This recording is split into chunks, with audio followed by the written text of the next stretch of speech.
Rekan-rekan penyanyi semuanya, salam jumpa kembali setelah 6 episode ya. Saya terlewatin. Malam ini ke-70 ya. Terakhir saya ke-64 waktu itu tanggal 4 September ya join. Nah, ini Mas Agung ini sudah join. Kita tunggu Mas Agung, Mbak Nuni. Mas Agung, Mbak Nuni. Oke. Tunggu sebentar.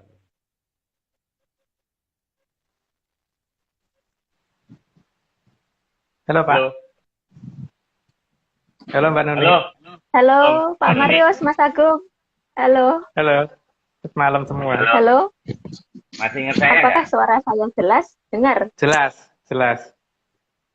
Mana mungkin Pak Maris lupa loh, kan masih ngarep-ngarep telur asinnya soalnya dari Brebes. Waduh, udah ada yang nanya oleh-oleh nih. Oh iya. Jadi, Wajib ya Mbak ya, kalau oleh-oleh wajib kan ya. iya. Jadi mohon maaf nih, kayaknya 6 episode tertinggal. Jadi saya itu transit di Jepang, Mas Agung, di Narita. Sebetulnya saya mengharap dijemput sama Mbak Nuni. Gitu. Mbak Nuni kan Hongkong. Ternyata saya tunggu 2 jam nggak datang-datang. Gitu. Ya udah, saya terbang lagi, cuman 2 jam. Dan Narita tuh gelap sekali. Gelap, panas, gitu. Dan protokolnya cukup ketat, gitu. Saya nyampe San Francisco, itu jadi kita IG live ya malam itu. Selesai jam 10 itu saya jam 2 malam langsung ke bandara gitu. Terus Pak Maris suaranya hilang-hilang Pak. Suaranya halo? hilang-hilang. Ya Ya. suaranya kadang muncul kadang hilang gitu. Oh gitu. Iya. Jadi Halo. kayaknya sebagian Ya. ketinggalan di Jepang ya Pak ya. Suaranya ketinggalan di Mungkin Jepang kali suaranya sebagian. tinggalan di sana ini Mas. Gitu. Iya, rekan-rekan semuanya terima kasih ya. Ada 52. Aduh, senang sekali bisa gabung nih. Ketinggalan. Jadi waktu di sana Mas Agung mau balik ternyata pesawatnya di Oh, hilang lagi. Halo. Ya, tadi Halo. sempat hilang lagi sampai pesawat terus belas hilang gitu. Kayaknya terbang lagi. Tapi kena area 36 ini Mas Agung. Ya, pas di cancel waktu balik jadi saya ganti Qatar kan ceritanya gitu. Jadi dari SF San Francisco muter atas New York ngelewatin Atlantik transit Qatar 15 jam. Di Qatar baru Soekarno Hatta. Jadi celana dalam saya itu sudah keliling dunia ceritanya. Bukan gini begini tapi udah muter ternyata itu. Udah itu sampai Jakarta kena 7 hari 8 malam Mas Agus. 8. Jadi kunci itu kamar dikunci, spray, handuk semuanya nggak diganti. Ya protokol kesehatan gitu. Kalau yang nggak punya duit ya ke Wisma Atlet. Memang aturan pemerintah gitu. Awalnya 4 hari waktu PSBB. Begitu PPKM itu 7 hari. Udah habis saya sampai makan pun itu di depan pintu nggak bisa. Jadi baru kali ini saya 30 tahun nggak ngerokok selama 7 hari. Jadi saya pikir gini. Jadi saya mau puasa mutih awalnya. Saya kerokan kan, masuk angin tuh. Habis 24 jam kan di pesawat terus. Kerokan, masuk angin. Saya mau puasa mutih nih ceritanya. Tapi saya pikir kalau saya mati siapa yang nolongin gitu. Karena benar-benar dijaga 2 polisi, 2 seragam ini, satgas itu. Dites juga PCR-nya. Setelah 8 hari dites lagi PCR-nya. Bayangkan ya rekan-rekan menyanur semuanya. Kita dikurung dalam satu ruangan. Saya baru ngerasain gila kalau di penjara kayak gini. Sampai sekarang saya kalau tidur pintu itu nggak saya tutup. Masih trauma saya lihat pintu. Jadi saya buka-buka semuanya. Aduh, jadi ya begitulah. Oke, Mbak Nuni, thank you ya. Kenapa kok nyengir gitu ya? Nggak suka ya saya. Saya resign ini. Benar semuanya, terima kasih. Waduh, Aryo juga makasih udah bisa regenerasi. Saya ada beberapa cerita di sini sebetulnya sebelum mulai. Ada oleh-oleh. Tapi oleh-olehnya cerita aja.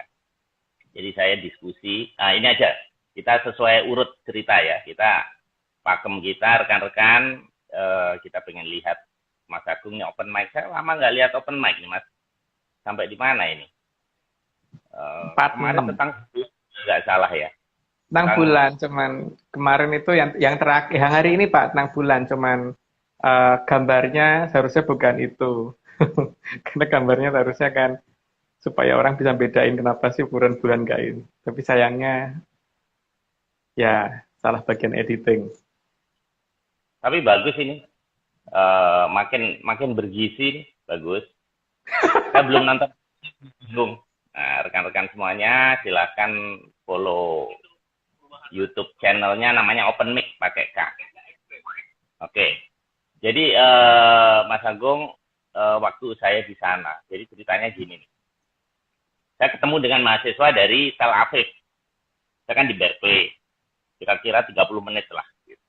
Saya kena kutukan Alcatraz karena waktu lewat jembatan San Francisco itu yang di background Instagram itu kan ada jembatan. Saya baru tahu ternyata di bawahnya itu Alcatraz. Jadi satu pulau yang dulu Al Capone di penjara. Ya, terus saya beli souvenir gitu ceritanya, kunci sama mangkok dari seng gitu. Ternyata kena kutukan waktu masuk Indonesia, makanya saya di penjara 7 hari itu. Jadi saya kapok. Ditawarin Al Capone, saya jadi Al Capone, masuk negara sendiri. Nah, waktu saya ketemu mahasiswa Tel Aviv di kafe, kan cukup 2 minggu, cukup lama saya di sana nganterin anak, ngurus apartemen dan sebagainya. Nah, itu saya pakai kaos Atlantis itu, Atlantis series. Itu Berkeley itu gede banget. 2 hari kita jalan nggak ini kampusnya itu nggak selesai. Risetnya luar biasa. Nah, waktu ini Atlantis kenalan, ngobrol lah gitu. Terus saya bilang, saya dari benua Atlantis gitu, tawa kan. Nah, ngobrol-ngobrol singkat kata, saya bilang kita tuh punya riset tentang bahwa Indonesia itu Atlantis. Dia belum ngerti Indonesia, dia sambil buka Google. Terus saya cerita. Nah, dia nyaranin gini Mas Agung. Jadi dia nyaranin kita tulis satu semacam paper ya. Karena sekarang ini research university kan ya. Jadi di luar negeri ini riset itu lebih diperhatikan. Jadi ada di Tel Aviv, dia dari Tel Aviv dia ngambil S2 di Berkeley. Jadi dia bilang di sana itu ada beberapa jurusan nih. Ini rekan-rekan silakan lihat di webnya juga ada. Jadi di sana itu ada Ancient Israel Studies. Kemudian ada Developing Country. Nah, kalau kita buka itu isinya seperti ini. Persis waktu Mas Agung bongkar-bongkar Gunung Menyan itu. Gitu. Nah, dia menyarankan kita seperti kayak join research seperti itu. Nah, seperti persis. Di sana mahasiswa juga cantik-cantik katanya. Nah, ada kesaksian di sini, ada dari Meksiko, dari Rusia, Kanada, kemudian dari mana ini USA gitu. Jadi Israel ini memang unik menurut dia.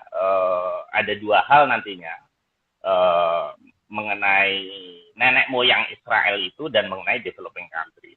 Nah, saya bilang sebenarnya yang salah itu Nabi Musa, gitu. Bukan salah ya, maksudnya yang dipukul itu kenapa Laut Merah? Gitu. Coba saya bilang kalau Samudra India yang dipukul.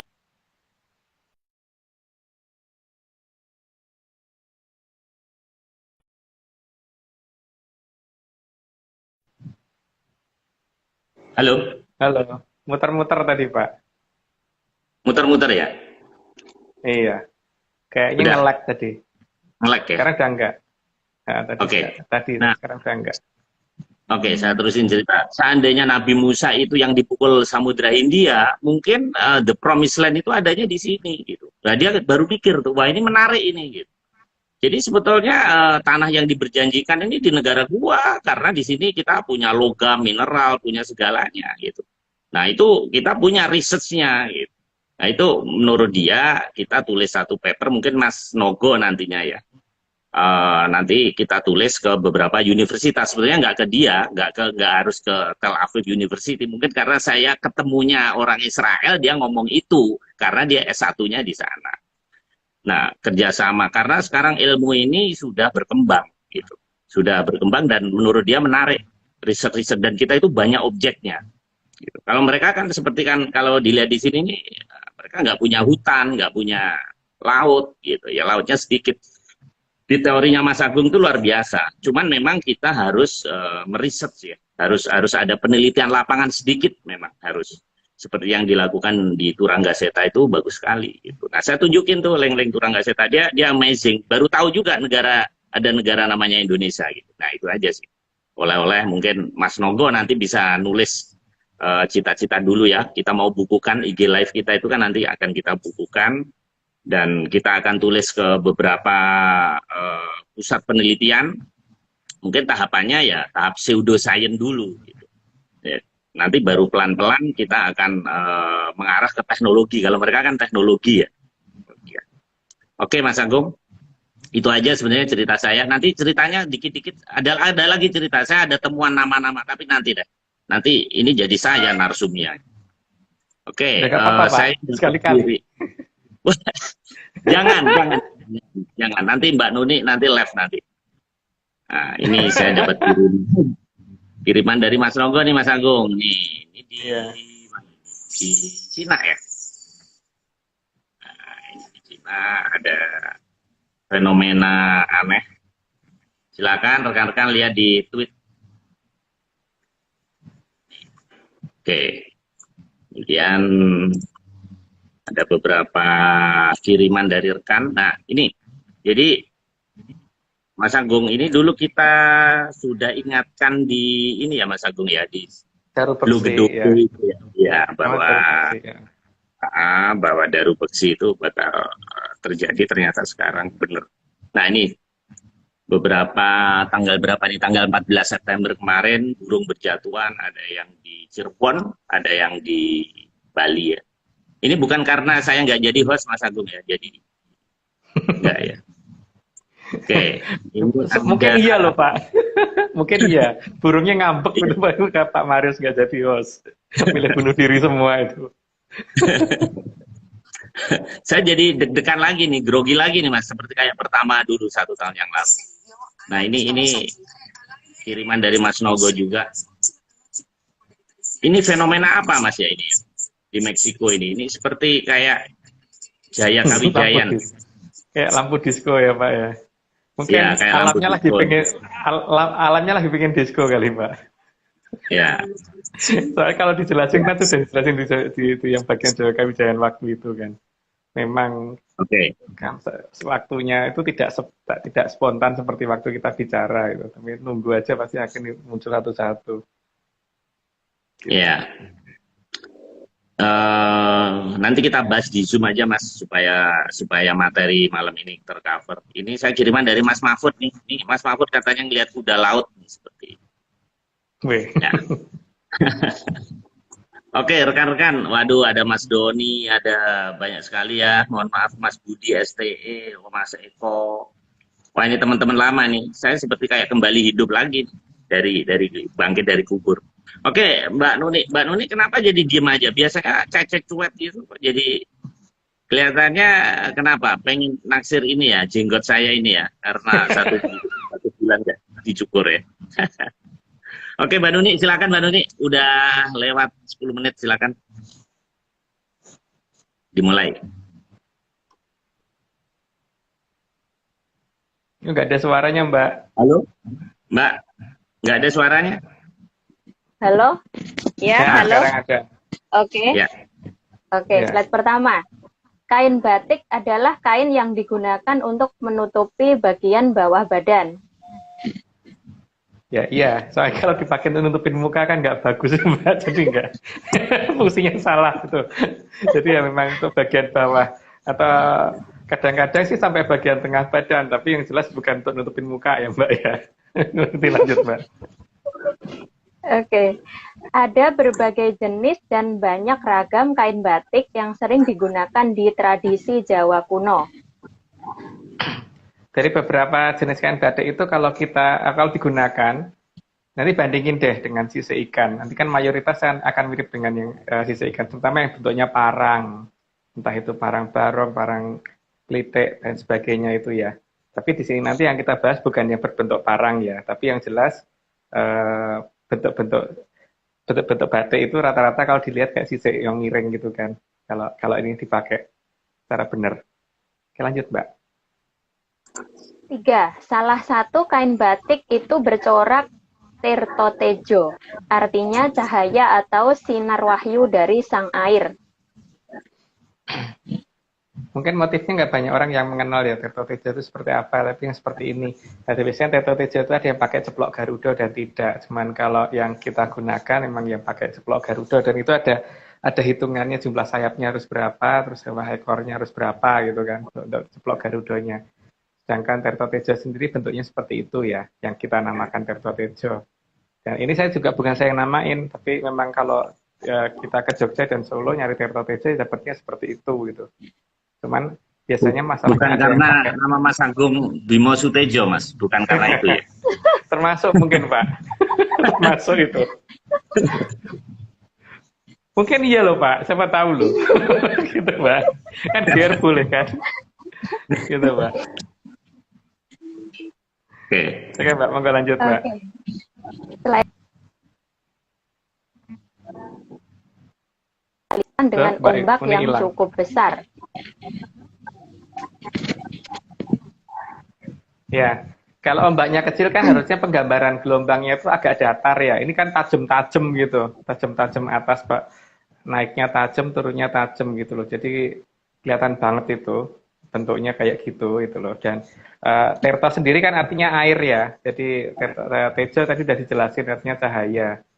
Jadi ini motif salah satu motif kain yang sering digunakan kalau di pewayangan tuh berarti yang dikatakan Bambangan biasanya yang pakai itu gitu loh. Dan saat ini yang kita bahas tentang masalah keberadaan. Kenapa sih harus ada batik namanya Tirto Tejo gitu loh? Kenapa harus air gitu, bukan yang lain gitu? Padahal batik itu kan dipakai untuk kain itu kan biasanya kalau kita pakai sambil basah-basahan juga nggak enak dipakai gitu. Kenapa dinamakan air gitu kan?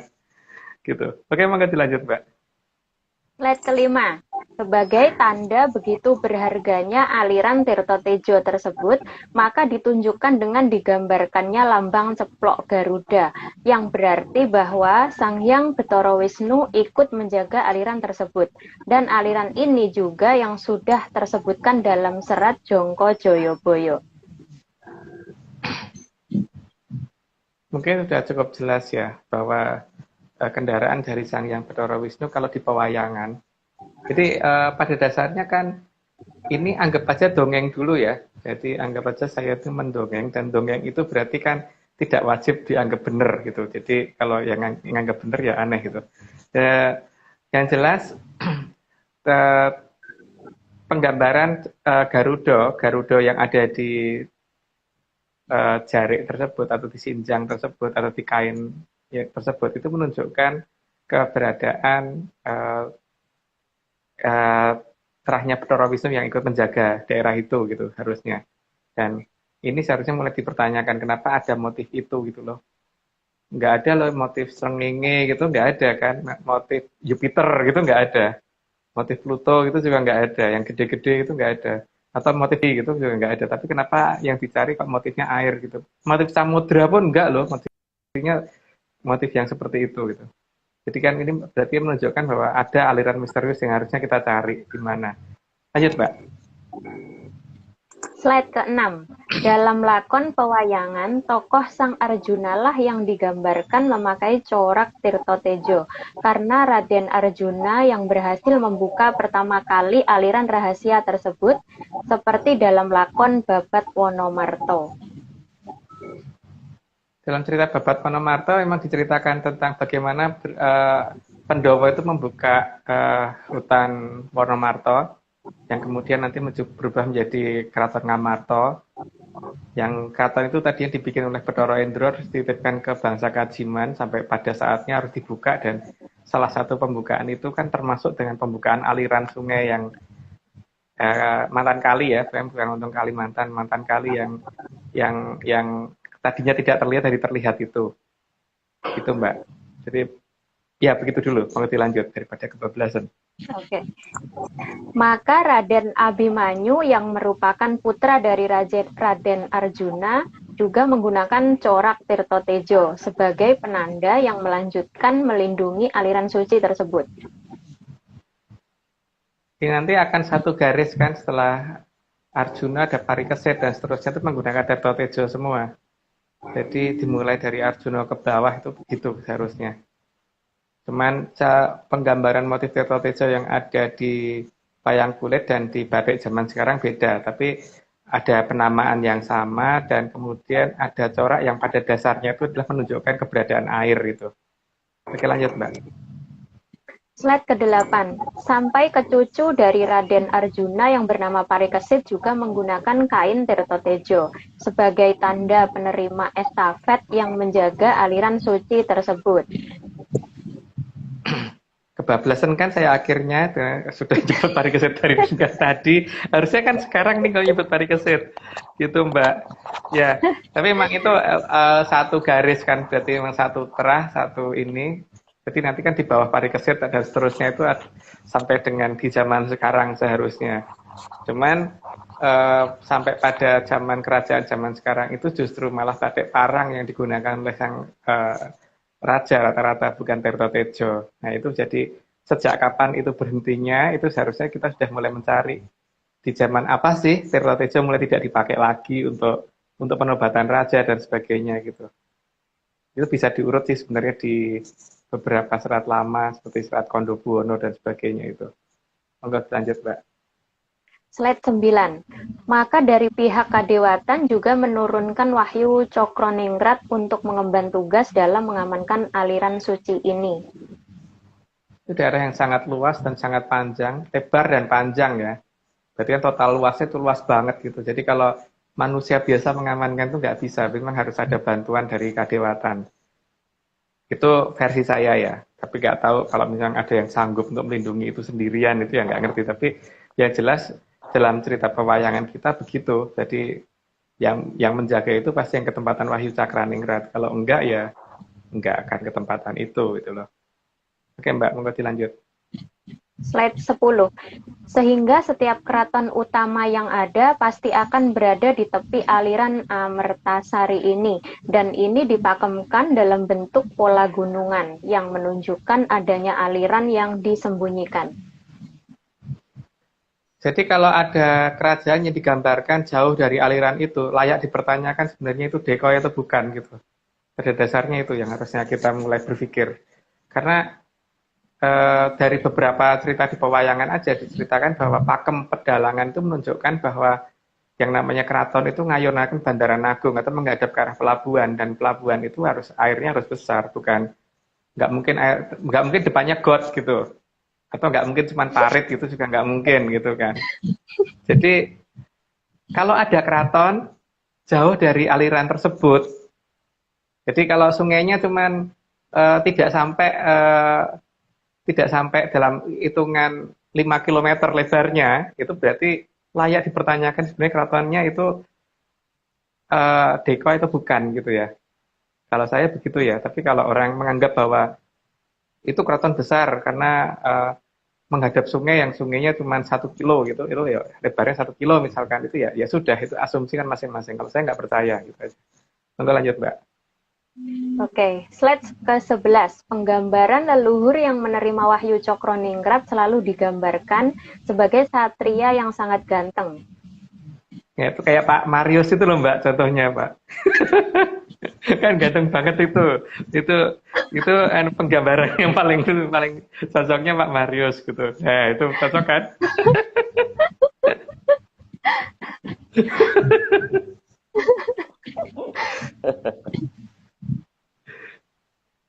Oke Mbak, monggo dilanjut Mbak. Slide ke-12. Saat itu pada masa sesudah zaman kerajaan Dahanapura, di sisi sebelah barat dari aliran Amertasari dipegang oleh seseorang yang sangat ganteng atau bagus yang bernama Sang Asmara Dahana. Tuh kan sebelah barat Mbak, rumahnya Pak Marius itu sebelah barat tuh Mbak. Wow. Sudah jelas itu. Jadi ini semua menyindir ke arah Pak Marius gitu loh Iya, Mbak. Jadi jangan-jangan ini Pak Marius ini. Dan posisinya memang di barat Amertasari sih posisinya beliau itu. Marius itu kan ada singkatannya Mas, Man of Serious. Man of Serious. Ya. Tapi waktu saya ketemu dengan orang Yahudi itu jadi Maria dan Yesus. Gitu. Jadi Marius. Oh gitu. Oke. Nanti sesi lain. Ini kita teruskan dulu ini. Nanti pada marah ini rekan-rekan penyiar malah semuanya nanti. Ya. Lanjut dulu Mbak. Saya khawatir kebablasan kayak tadi. Slide ke-13. Karena sebegitu ganteng atau bagusnya sang Asmaradahana, maka tempat tinggalnya dinamakan sebagai tempat tinggal seseorang yang menerima anugerah dewa yang sangat tampan atau dikatakan kebagusan. Ya, terlalu ganteng banget kan dikatakan kebagusan atau kebagusan gitu loh Mbak.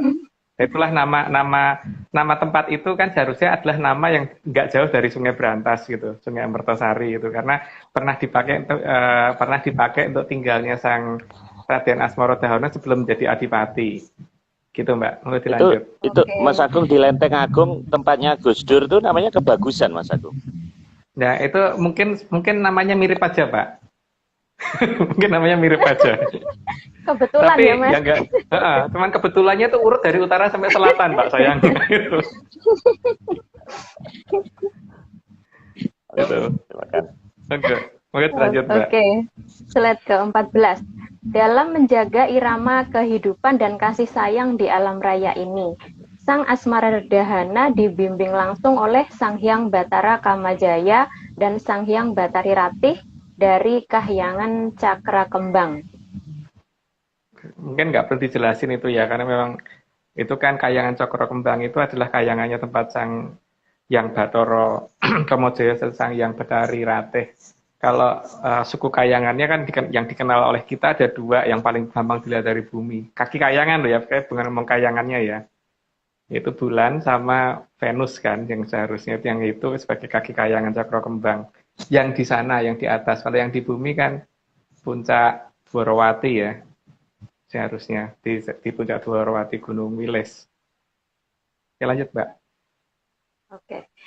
Slide ke-15. Sang Asmaradahana ditugaskan untuk menjaga agar manusia selalu tentram dan rukun serta harmonis dengan kadewatan. Maka di tempat yang bernama Kebagusan tersebut, ada area yang lebih luas dikenal sebagai tempat untuk menjaga perasaan atau menjaga Karsaning Hyang yang terkenal sebagai tempat menjaga karsa. Nah, ini kebetulan juga mirip lagi namanya setelah ada daerah namanya Kebagusan dan kemudian di daerah Kebagusan itu tempat jaga karsa, ya. Daerahnya mirip namanya ya. Anggap aja mirip. Tapi kalau melihat dari itu, berarti yang disindiri Pak Marius karena ada di baratnya Pak Marius. Oh iya Mas, di situ ada UCLA Mas itu, UCLA, Uki Cawang lewat atas gitu. Jadi Lenteng Agung maksudnya. Oh, kan itu kan jaga karsa Kebagusan Lenteng Agung kan. Namanya kan aneh-aneh itu Mas. Iya. Berarti Mas Agung itu, Pak. Makanya itu. Jadi ada Mas Agung di situ. Oh iya, Lenteng Agung ada Mas Agung di situ ya. Iya.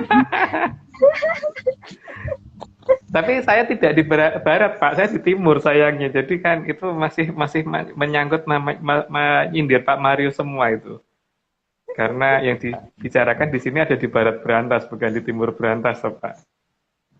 Itu Mbak, mau dilanjut.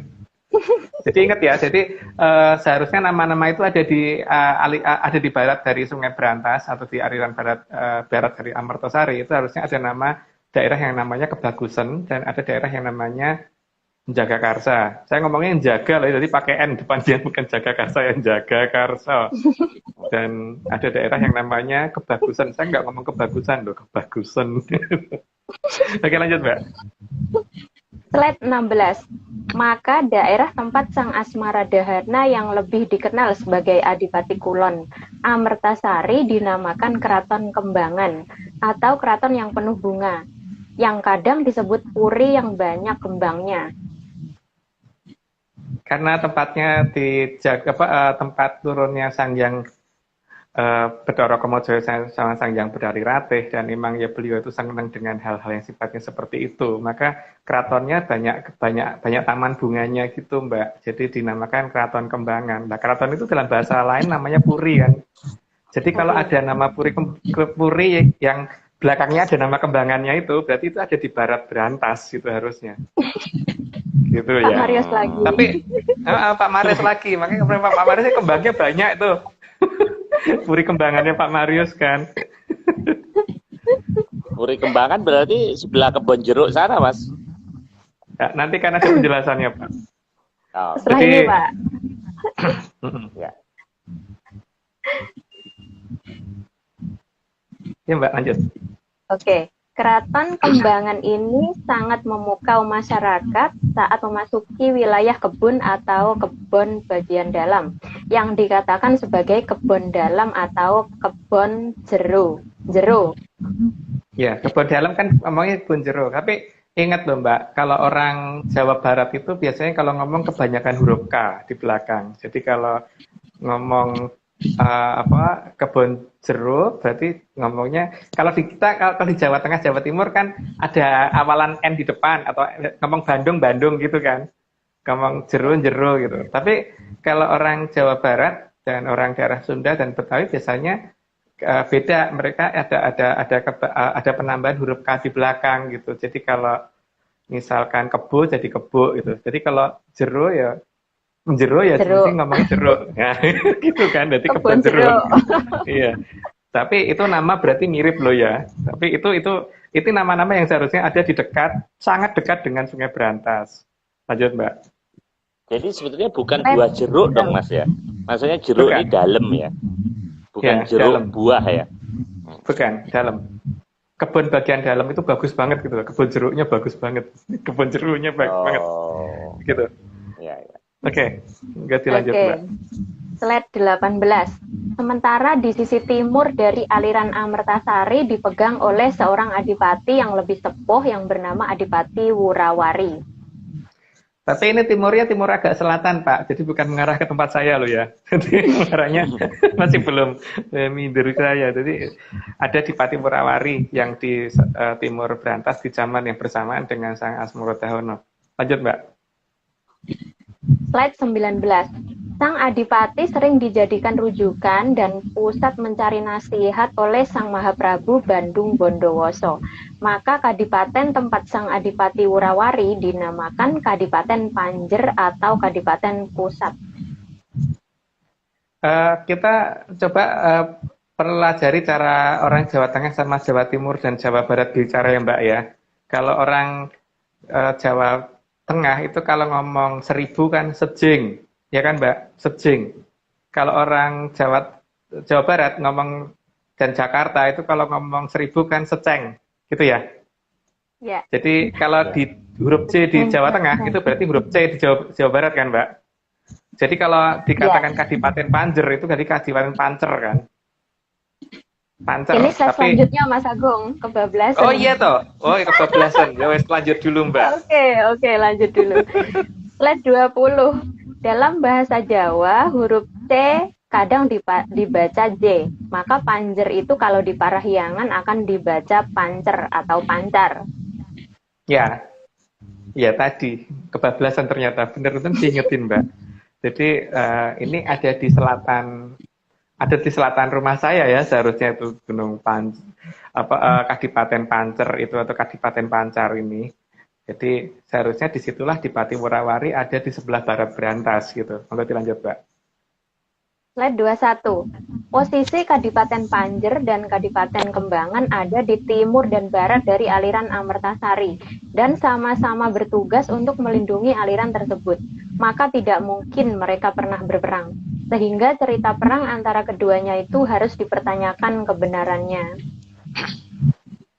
Karena ada cerita bahwa Raden Asmorodahono ini perang dengan Adipati Wurawari. Nah, cerita itu saya tuh bingung karena kayaknya nggak pernah deh. Kalau pernah perang harusnya ada berbagai nama wilayah yang menamakan daerah peperangan itu kan, dan nama itu tidak saya temukan. Apalagi kan sudah ada aturan jelas bahwa siapa yang nyebrang Amertasari dan untuk mengadakan perang pasti akan kalah. Gitu. Jadi tidak mungkin kalau itu pernah ada pertempuran karena mereka ada di barat dan timur dari Amertasari tadi. Jadi tidak mungkin untuk mereka mengadakan pertempuran itu. Dan aturan itu mereka pasti tahu. Maka tidak mungkin mereka mengadakan pertempuran itu. Maka dilanjut Pak. Tidak kebablasan lagi. Darat tenan kebablasan. Oke, slide ke-22. Keberadaan Kadipaten Kembangan dan Kadipaten Panjer memang dikehendaki oleh Sang Hyang Wening dan ditugaskan untuk menjaga kerajaan pusat dalam melindungi Sang Amertasari. Ya, karena kerajaan pusat waktu itu agak jauh sedikit dari ini, ya nggak begitu jauh sih sebenarnya, tapi lumayan ini. Karena ya memang aliran Amertasari itu panjang dia, jadi memang ya butuh ada bantuan penjagaan untuk di sepanjang aliran itu supaya tidak disalahgunakan orang di masa itu. Gitu Mbak, jadi memang ya ditugaskan 2 adipati, satu menjaga timur dan satu menjaga barat. Adipati Wetan sama Kulon itu harus ada. Lanjut Mbak. Oke. Slide ke-23. Hal ini karena Keraton Kembangan dibuat atas penjelasan Sang Hyang Batara Ismaya sebagai tempat turunnya Sang Hyang Batari Kanastren. Jadi mungkin gambarannya yang paling gampang, sebelah barat itu nanti akan dijaga oleh Sang Hyang Bathara Ismaya yang nitisnya ke Raden Asmara Dahono. Maka putra wayah dari Bathara Ismaya seperti Bathara Kamajaya dan Bathari Ratih ikut menjaga wilayah itu dan kemudian diperindah oleh beliau gitu kan. Dan sekalian untuk turunnya Bathari Kanastren ada di sana. Seharusnya begitu kalau berdasarkan cerita yang saya terima. Tapi ya dongeng itu ya boleh bener boleh enggak gitu kan. Oke dilanjut Mbak. Slide ke-24. Sementara Keraton Panjer dibuat atas permintaan Sang Hyang Batara Antiga sebagai tempat turunnya Sang Hyang Batari Maharani. Ya kalau kayangannya sama kan, Batara Maharani dan Sang Hyang Batara Antiga itu. Jadi ya kalau turun beliau kan sering bersamaan sih. Makanya tempatnya pasti akan satu tempat. Jadi nggak mungkin banget kalau Dipati Wurawari pernah perang dengan Gendam Smorondono, itu nggak mungkin. Menurut saya loh ya. Lanjut Mbak. Slide ke-25. Tidak hanya manusia yang berperan, dari pihak kadewatan juga menurunkan dari tataran dewa sampai hapsara-hapsari untuk menjaga aliran tersebut, yang selanjutnya dikatakan sebagai keraton lelembut. Jadi karena saking lebar dan saking panjangnya wilayah itu, maka tidak hanya manusia yang dikerahkan untuk menjaga. Jadi memang juga ada dari sesuatu yang tidak bisa dilihat oleh manusia normal yang juga menjaga wilayah itu. Dan dari sisi makhluk tersebut kan dicari yang kira-kira tidak punya rasa capek dan tidak punya rasa ngantuk, yang sudah terhindar dari rasa-rasa seperti itu, sehingga penjagaan 24 jam bisa berlangsung di lokasi tersebut. Lanjut Mbak. Slide ke-26. Keraton Parahyang yang dianggap sebagai keratonnya lelembut dipimpin oleh Sang Hyang Locaya atau Mahapatih Daha dari kerajaan Dahanapura dan didampingi oleh adiknya Sang Hyang Daka yang berubah nama menjadi Sang Tunggul Wulung. Ya, nanti Tunggul Wulung ada di Gunung Kelut yang posisinya di sebelah timur Berantas, dan Sang Hyang Locaya itu ada di sebelah timur Berantas. Kalau tadi kan barat, ini timur. Dan nanti ada kebablas enggak ya? Ada ciri-cirinya. Kebablasan ya, Mas? Iya Mas. Kebablasan, ya wes nanti aja. Oh iya, lanjut aja. Selanjutnya itu. Oke, slide ke-27. Tugas utama dari Keraton Parahyang ini untuk melindungi dan menutupi aliran Amertasari semenjak disembunyikannya aliran tersebut. Iya. Perjanjian disembunyikannya itu sudah ada di berbagai cerita ya, cuman cerita itu kan bisa dianggap dongeng dan dianggap nggak ada juga nggak apa-apa gitu. Lanjut dulu aja Mbak, ada kebablasan aku. Slide 28. Keraton Sang Hyang Locaya ada di sisi timur dari aliran Amertasari dan karena keratonnya besar maka dikatakan gede atau besar. Ya. Kalau namanya udah jelas ya, gede, besar, dan dinamakan itu memang nama itu pasti masih tersisa itu loh, paling tidak. Lanjut Mbak. Slide 29. Sementara Sang Hyang Tunggul Wulung menempati Gunung Kelut yang ada di sisi barat dari aliran Amertasari. Saat ini gunungnya telah kehilangan sepertiga puncaknya karena digunakan untuk menutupi keraton Dahanapura. Ya, bisa dicari lah kira-kira gunung yang kehilangan sepertiga tingginya itu gunung di mana gitu. Karena Ada kok di beberapa serat, termasuk Babat Kediri yang menceritakan itu gitu loh. Walaupun mungkin tidak terlalu detail, tapi ada. Kebetulan cerita itu ada, dan itu disengaja ya, jadi bukan alami gitu. Jadi yang disengaja untuk menutupi keraton Dahanapura itu ada ceritanya. Lanjut, Mbak. Sebentar Mas Agung. Ya. Berarti Gunung Kelut itu adanya di Jawa Barat dong? Ini kan Ya. menceritakan tentang yang di Barat. Iya. Kalau makanya itu, dan nggak jauh dari Sungai Amertasarinya seharusnya kan. Dua gunung itu harus mepet antara Mbak Amertasari. Nuni protes Mas Agung, karena Mbak Nuni kan dari Tulungagung, dari Kediri. Dia nggak terima dia. Kelutnya bukan yang di Jawa Timur, Mas. Nah, ya kan, marah dia. karena mantannya masih tertinggal di Gunung Kelut, dia nggak dibawa ke Hongkong. Nah, kan itu versi saya, Mbak. Kan aku tidak ngomong versi nama gunung zaman sekarang ya. Jadi ini versi nama saya, versi saya loh. Dan di Babat Kediri juga jelas banget dikatakan Gunung Kelut itu gunung yang kehilangan sepertiga tingginya dan berada di sebelah barat Sungai Berantas, bukan di sebelah timur. Ini di sebelah barat Berantas. Gitu, Mbak. Berarti dekatnya Pak Marius lagi ini. Iya, Pak Marius lagi, biang keladinya, Mbak. Ya. Terus, Mbak. Oke, slide ke-30. Proses penutupan Dahanapura tersebut dikenal dengan proses menghalimunkan atau halimunisasi atau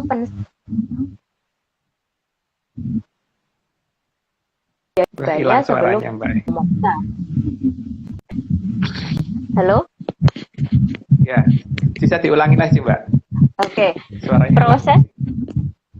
Proses penutupan Dahanapura tersebut dikenal dengan proses menghalimunkan atau halimunisasi atau pensukabumian. Itu sesuai perintah dari Sang Mahaprabu Sri Aji Jayabaya sebelum beliau moksa. Ya tinggal dicari, ada nggak sih nama daerah namanya Halimun itu loh. Gitu kan. Terus ada nggak sih nama daerah yang namanya Sukabumi itu, ada nggak gitu. Itu harusnya kan nama-nama itu nggak jauh dari Sungai Berantas gitu loh. Gitu, Mbak. Monggo dilanjut, Mbak. Dalam mengamankan aliran Amertasari, Sang Hyang Batara Bayu memerintahkan sang cucu untuk turun ke Arcapada. Sang cucu bernama Sang Hyang Dewa Megamendung, turun dan membantu Sang Hyang Locaya. Ya, dan di situ menjadi Mahapatih ya, di Mahapatih Megamendung gitu. Nah, harusnya sekarang dicari ada nggak ya nama Megamendung itu harusnya nggak jauh dari Berantas, dan namanya Sang Hyang Locaya itu ada di timur, berarti harusnya dia ada di timurnya Berantas itu nama kepatihan Megamendung itu, Mbak. Gitu, Mbak. Nah, nama itu ada di puncak enggak, ya? Saya nggak tahu. Walah, saya nggak pernah ke Layaban sampai sana ya, Pak. Jadi saya nggak ngerti ada nama Megamendung apa enggak itu. Kalau sampai puncaknya saya pernah ke sana, jalan-jalan di puncak sering, Pak. Tapi saya nggak pernah memperhatikan nama wilayah, Pak. Sayangnya itu, Pak. Oh, iya. Saya ngertinya tapi cuma itu sekarang ini. Apa, Pak? Sekarang lagi ganjil genap 24 jam, Mas. Jadi tertutupi. Gak apa-apa, Pak, karena kendaraan saya kan ada ganjil, ada genap. Mobil saya dua kok. Ada yang ganjil, ada yang genap, berarti nggak apa-apa. Mau ganjil, mau genap, saya tetap bisa keluyuran, Pak. Saya tenang kalau masalah keluyurannya. Oke, lanjut, Mbak. Slide ke-30 berapa ya? 32. Loh. Oke. Oh iya, benar, 32. Sang Hyang Dewa Megamendung dalam membantu Sang Hyang Locaya bertugas sebagai Sang Mahapatih di Kraton Gede atau Kraton Ageng. Kan, Mbak, kebablasan lagi kan, Mbak.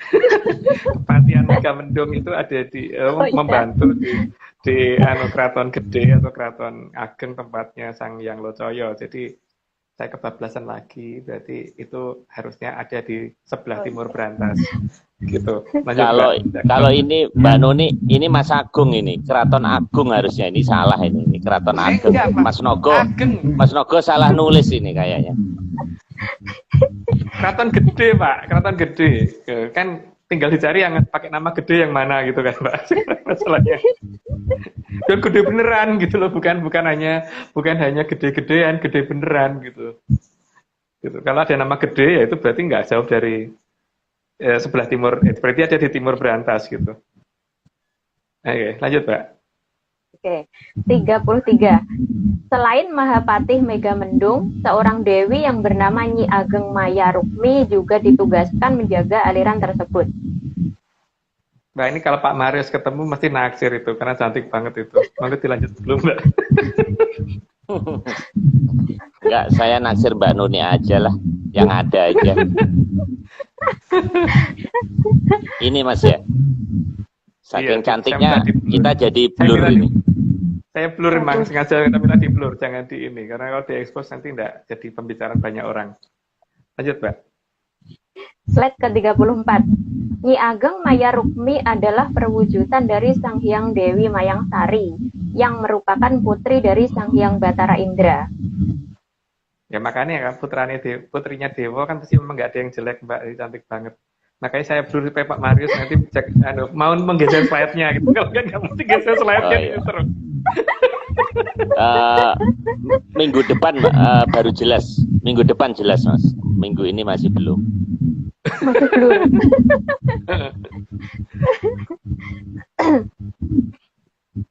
Slide ke-35. Sebagai seorang dewi yang sangat sayang kepada manusia, maka beliau sangat sering membantu masyarakat yang mau dibantu. Beliau juga dikenal sebagai Nyi Ageng Cilincing atau Dewi Plencing yang menjaga sisi utara dari aliran Amertasari. Nah itu nama beliau ya, jadi nama julukannya beliau. Nggak tahu nama itu ada nggak sih sampai sekarang. Kalau ada ya berarti itu ada di bagian utara Amertasari, karena beliau kan memang tugasnya kan menjaga aliran, terutama membantu para petani supaya tanahnya subur. Itu ada di Babat Kediri gitu loh. Tapi di Babat Kediri memang ceritanya nggak lengkap, ada babat cerita lain yang lebih lengkap sih, Babat Menyan namanya. Mungkin dilanjut Mbak. Oh iya bener ya, kita bikin buku Babat Menyan aja ya, lucu ya. Iya. Babat Menyan Pak, ya belum ada loh nama Babat Menyan gitu. Coba tanya Mas Nogo sama Mas Dani itu setuju nggak itu? Minimal ilustrasinya dulu Mas Dani sama Pak Iwan bikin covernya dulu lah, gitu. Dimulai dari cover. Saya sudah minta bantuan CSKL juga untuk nulis Pak. Jadi mungkin nanti sebagian sudah mulai direkap sama CSKL, nanti setelah agak banyak baru ditunjukkan ke Mas Nogo untuk ditulis ulang, dikoreksi gitu. Oke Mbak, monggo dilanjut. Jangan lupa gambarnya Mbak Nuni ya, itu dikasih ilustrasinya kecil gitu aja, di pojok aja kecil gitu. Oh, kirain disuruh ngeblur tuh enggak Mbak. Kalau gambar Pak Maris lebih jelas. Ini kalau gambar Pak Maris lebih jelas Mbak. Mbak Nuni ini pakai topeng Mas Agung. Aslinya bukan ini, waktu saya ketemu di Jepang itu enggak ini dia. Waktu saya video call tuh enggak seperti ini. Dia sengaja. Kayak Blackpink gitu. Ya, kayak Korea itu.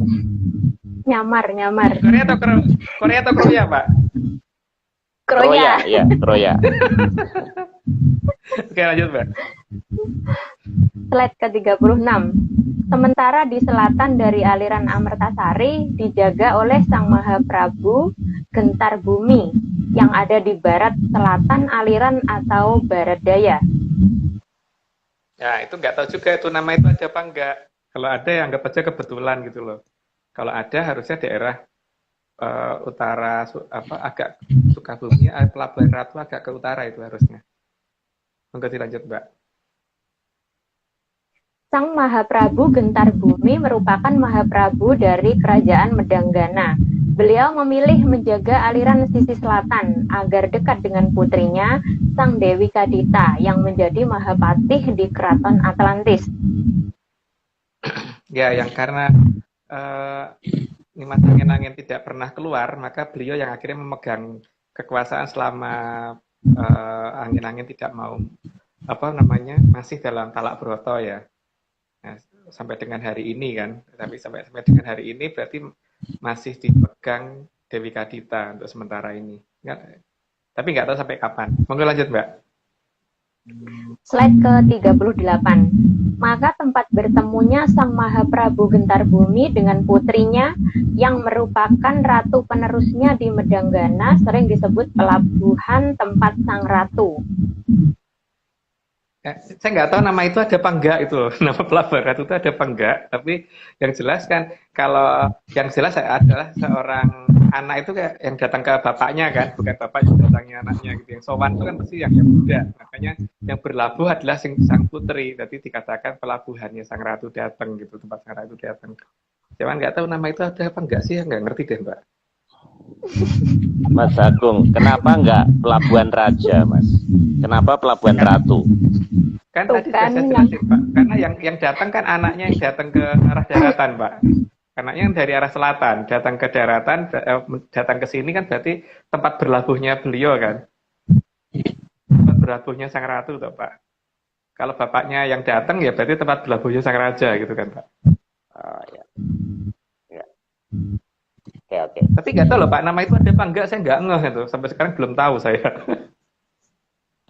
Itu ratunya yang lagi bicara dengan Mas Agung itu ratunya. Yang pakai baju kalau saya kuning. punyanya ratuku, Pak. Nggak beli. Ratuku. Oh, ya. Sakti itu, Mas, nggak usah tuku. Itu berarti gratisan. Seperti oleh-oleh dari Pak Marus itu, termasuk yang kita tunggu itu ratuku, Pak. Oke. Kembali lanjut, Ya. Mbak. Slide ke-39. Hal tersebut sudah dijelaskan oleh Sang Mahaprabu Batara Ikling atau Brawijaya 8 dalam serat Sastra Wulan. Ya, kan sastra Wulan itu siapa yang ngerti, itu kan. Makanya anggap aja, monggo dianggap dongeng aja. Cuman moga-moga tempat yang saya sebutkan tadi, moga-moga ada gitu loh. Kalau nggak ada ya berarti saya lagi apa ya, ngelindur gimana gitu kan. Tapi kalau sampai ada ya berarti mungkin ngelindur saya kebablasan juga gitu. Jadi anggap aja ya orang Kebetulan. Kebetulan tuh ya boleh saja kan. Gitu. Maka dilanjut, Mbak. Ini ada Mas Agung, ini ada komentar Mas Doni nih, katanya kalau di Hongkong banyak danyang-danyang ratu, gitu. Mungkin Mas Doni pernah diam-diam pernah ketemu dengan Mbak Nuni ya di Hongkong ya. Nah itu bisa saja, Pak, kan ada banyak hal yang kita tidak tahu di sini toh. Iya, saya curiga jangan-jangan mereka suka japri nih Mas. Ini para menyaners sih, jangan-jangan di belakang sih suka ini Mas, bikin channel sendiri, nih bikin IG live sendiri. Gitu. Ya nggak apa-apa, Pak, itu hak kok. Iya. Harusnya bayar royalti ke kita ini semuanya. Oke, silakan Mas. Soalnya gini loh, Pak, kita sendiri kan menolak kolaborasi dengan manapun. Masalah itu kan. Jadi kalau ada orang lain yang mengatakan berkolaborasi sama kita, itu salah besar karena kita nggak akan mau kolaborasi. Karena kan kita memang diperintahkan untuk maju sendiri, bukan untuk kolaborasi. Karena dasarnya sangat beda, Pak. Kita dasarnya menyan versi saya gitu loh, bukan menyan versi mereka gitu. Masalahnya itu kan. Loh, ini yang kolaborasi para menyaner 134 itu kok Mas, bukan nggak ngajak kita, saya juga nggak dikasih tahu kok, mereka di belakang kolaborasi sendiri kok. Ada Mbak Bonet segala ini Mas, kolaborasi, bikin grup sendiri gitu, wah mereka begitu Mas.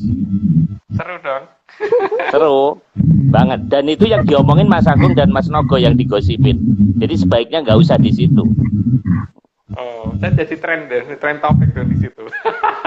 Oh, Pak Marios ini mata-mata ini dibocorin. Oke, silakan Mbak Nuni, teruskan. Slide ke-40. Juga sudah dijelaskan dengan kejelian mata satu dari Sang Hyang Batara Wisnu. Ya, karena kalau menurut saya loh, orang itu kalau bisa melihat secara cermat tuh pakai mata satu. Kalau pakai mata dua itu kayaknya nggak mungkin bisa cermat. Dan penggambaran wayang kan begitu. Matanya Bathara itu satu, bukan dua. Kalau dikatakan, itu dari samping. Kalau dari samping kan itu lihat aja buta. Bathara Kala digambarkan matanya dua kok, bukan satu. Itu kan. Berarti Bukan masalah dari samping itu apa, memang digambarkan matanya satu gitu. Monggo Mbak dilanjut. Slide ke-41. Kejernihan pandangan mata satu dari Sang Hyang Batara Wisnu itulah yang membuat beliau sanggup memprediksi masa depan dengan akurat. Ya, karena beliau bisa melihat masa depan ya. Karena memang di tataran beliau itu kan zaman dulu, zaman sekarang, dan masa depan itu adalah satu kesatuan yang bisa diperhitungkan. Itu bukan seperti kita. Kalau kita kan mungkin 1 jam ke depan nggak tahu, tapi kalau beliau itu sampai sekian ribu tahun ke depan sangat-sangat amat tahu sekali gitu kan. Bingung kan jelasin sampai begitulah. Ya namanya dewa. Ya harus dewa-dewa kan namanya dewa ya. Mau lanjut Mbak? Ini terakhir ini Mas Agung. Yeah. Sang Asmara Dahono tumedak mring kamulyan kaireng samirana mring langgengipun Tribhuwana. Ya, itu anu lah. Itu hanya pernyataan dari kita bahwa ini sudah saya sampaikan loh, jadi saya jangan dimarahin gitu. Jadi pada dasarnya kan kadang-kadang itu kakek guys gitu kan udah gitu kan. Ada laporan sampun motor laporan pun gitu, jadi nggak perlu harus diterjemahkan untuk bagian ini gitu. Tumben Mbak Nuni nggak nyuruh saya yang baca di IG live dulu, saya ditembak suruh baca. Cuma dikit kok, nggak usah. Oke, makasih Mbak Nuni. Ini 56 menit.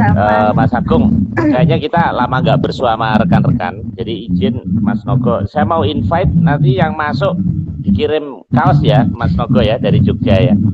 Kita kasih gift lah. Udah lama kita nggak kasih gift. Tapi kok saya saya mau nggak remove. pernah dikasih? Ya jangan, ini kan nyebrang lautan berapa biaya aja, bisa bangkrut tuh. Nanti kalau pas pulang aja. Nanti kalau pas pulang mampir Jogja. Lagian harus diukur dulu ukurannya kan. Ya, kalau Mbak Nuni saya nggak tahu ukurannya. Kan Mbak Nuni ada ditunggu di Tokyo, di mana di Jepang nggak datang salahnya ya. Tunggu di Jepang sama Pak Mario. Oke, Mbak Nuni izin saya remove Mbak Nuni ya. Thank you ya. Makasih ya. Oke, bye-bye. Sama-sama, Bapak. Oke, tinggal kita berdua Mas Agung. Saya mau invite, kira-kira siapa ini Mas Agung ya?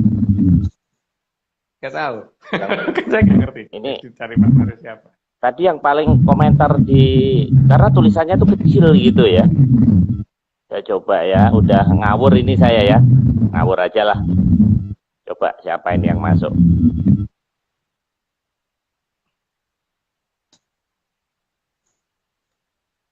Oke. Menyanya kayaknya kurang ini nih. Nah, selamat malam Mas. Halo. Wah, ada 2, berarti dapat kaos 2 nih. Kok bisa ini ya? Biasanya cuma 1 nih. Halo Mas. Boleh sebutin Mas, namanya, kenalan. Salam kenal Mas. Heru Hudoyo Om, Magelang. Magelang, Mas Heru Hudoyo. Satu lagi Mas. Satu lagi. Halo. Siapa? Yang sebelah kiri kan. Halo. Yang pakai kaos putih. Halo.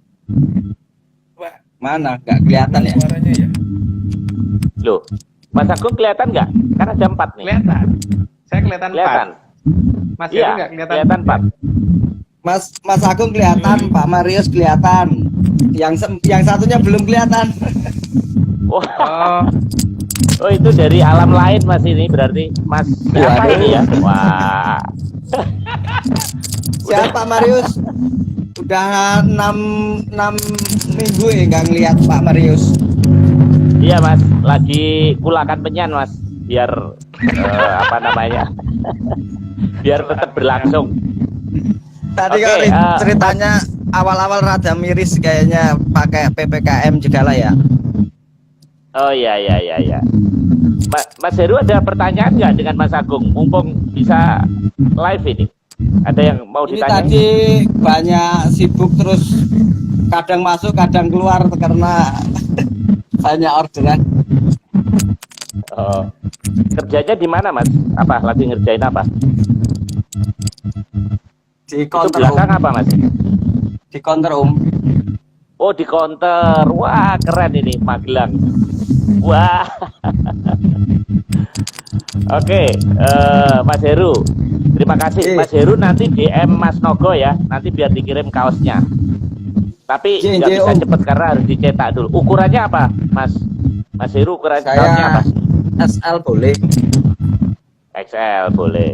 Oke, satu lagi nih Mas siapa ini? Hei. Nggak namanya atau sebutin namanya. Oke, gini aja Mas yang kaos putih nanti DM ke Mas Nogo. Nah, nanti biar dikirim. Kaos putih semua loh itu. Oh iya, kaos putih semuanya. Iya. Oh iya ya, benar putih semuanya ya, dua-duanya ya. Berarti bisa lihat dong. Katanya nggak bisa lihat tadi.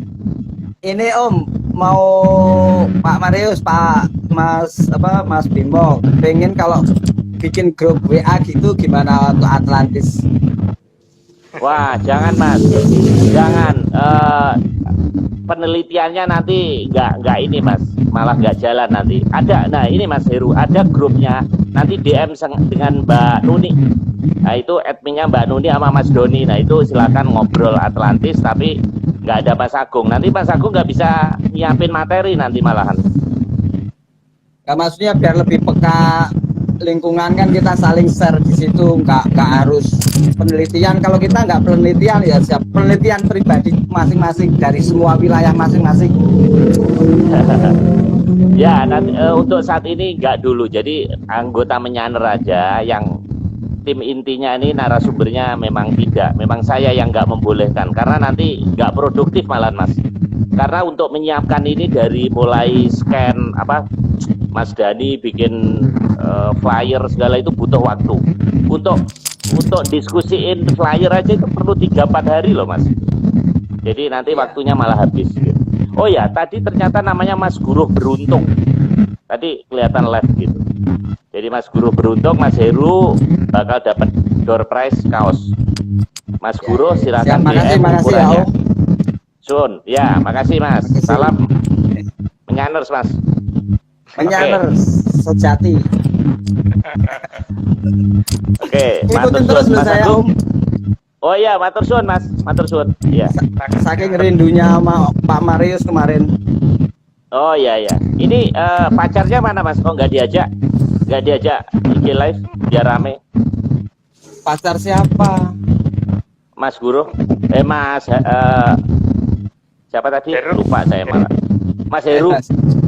Saya udah punya anak 3 ya Om. Oh iya. Oke, bercanda Mas, bercanda. Oke. Selamat malam Mas. Sudah 1 menit lewat 2 menit. Makasih, Mas Agung, thank you ya. bisa live. Oke, matur suwun. Makasih Mas Agung ya. Kita udahin Mbak Nuni dan rekan-rekan semuanya. Salam kangen. Belum bisa nyebutin satu-satu. Mas Nogo, Aryo, thank you juga. Dan juga Mas Dani Arfi yang ini karikatur kita. Oke, makasih. Salam menyaners. Selamat malam. Izin untuk menutup acara ini. Salam menyan. Salam menyan semuanya.